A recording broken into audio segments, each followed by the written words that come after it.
Today, the momentum is real. Despite a challenging global economy, we've attracted over $20 billion in new capital investment since 2024, creating new jobs and new opportunities. Yet for all of the progress we've made, one issue continues to impact Iowans in every community and across every income level: property taxes. Whether you live in a small town, growing suburb, or urban neighborhood, you've probably felt it. Property taxes are rising faster than inflation, faster than paychecks, and faster than population growth. In fact, over the last 2 years, they've gone up more than 10%, and that's not acceptable. Last fall, I held a series of roundtable discussions across the state to hear from Iowans about how it's affecting them. A farmer told me his property taxes have increased 5-fold, to the point where he fears he won't be able to keep his land and pass it on to the next generation. Kate, a small business owner, said rising property taxes are crowding out her ability to reinvest in her business and her community. And then there's Sandy, a senior, who, because of high property taxes, is worried about staying in her home. Everyone struggles, she wrote to my office, but they seem to make it even harder when you're a senior. For each of these stories, there are countless others. And though the problem is clear, the reasons are complicated and many, and that makes it hard to fix. Over the years, we've tried to rein in local taxing authority, but it's often felt like squeezing a balloon. Limit one levy and another one expands. So this year, we need to go after the real driver of the problem: spending.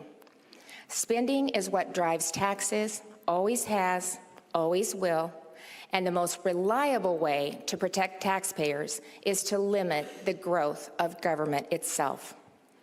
I'm introducing a property tax bill that will cap overall revenue growth for local governments.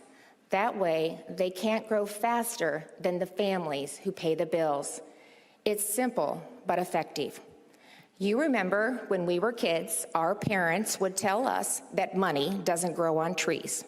Well, it's time government learned that too. Wouldn't you agree?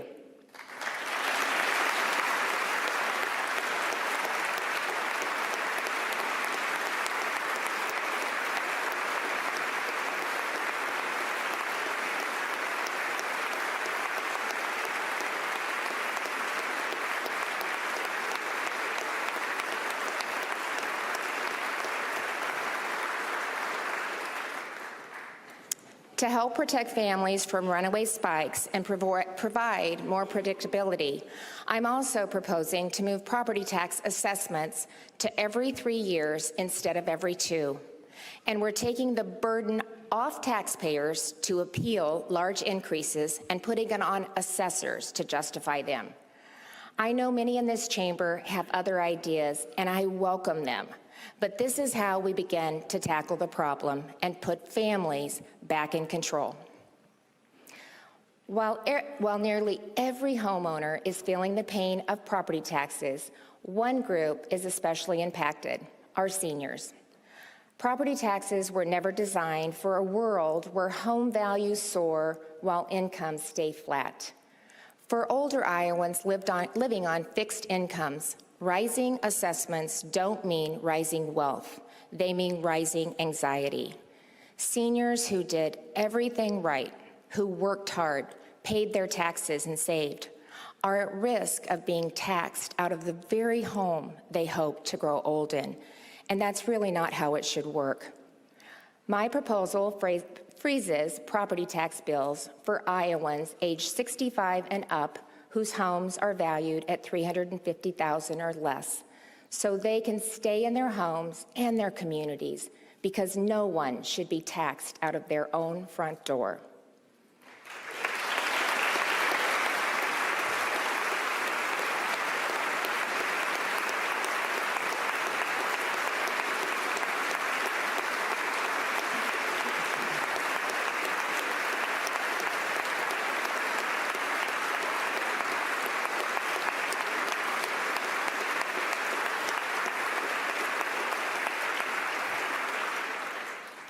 Rising property taxes and home prices also